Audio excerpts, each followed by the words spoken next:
बहुत पुरानी बात है। एक गांव में एक बूढ़ी अम्मा रहती थी। वह बिल्कुल अकेली थी। घर का सारा काम उसे खुद ही करना पड़ता था। सुबह उठकर कुएं से पानी लाना, खाना बनाना और आंगन में झाड़ू लगाना, यही उसका रोज का काम था। लेकिन एक अजीब परेशानी थी।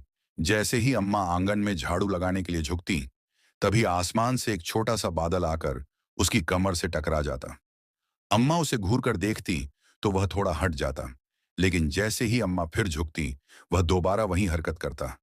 एक दिन, 2 दिन, 3 दिन, लगातार यही होता रहा। अम्मा झाड़ू लगाती और आसमान उसे तंग करता। एक दिन अम्मा कुएं से पानी भरकर लौटी। वह पहले से ही गुस्से में थी। उसने झाड़ू उठाई और जैसे ही आंगन में झुकी, आसमान फिर टकरा गया। इस बार अम्मा ने गुस्से में आकर जोर से झाड़ू आसमान को मार दी। आसमान को शरारत सूझी। उसने झाड़ू पकड़ ली। उधर अम्मा भी झाड़ू छोड़ने को तैयार नहीं थी।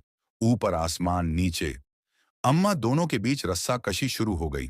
अम्मा चिल्लाई, छोड़ मेरी झाड़ू, मेरे पास एक ही झाड़ू है। लेकिन आसमान नहीं माना। वह झाड़ू को ऊपर खींचने लगा। झाड़ू के साथ साथ अम्मा भी ऊपर उठने लगी। अम्मा डर गई और बोली, मुझे नीचे छोड़ दे। लेकिन आसमान बोला नहीं। अम्मा, अब ऊपर ही चलो, वहीं झाड़ू लगाना। अम्मा बहुत ऊपर पहुंच चुकी थी। तभी उसे चांद दिखाई दिया।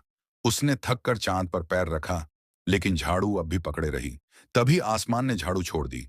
अम्मा झाड़ू सहित चांद पर बैठ गई। वह इतनी थक गई थी कि वहीं बैठकर झाड़ू पकड़े पकड़े रह गई।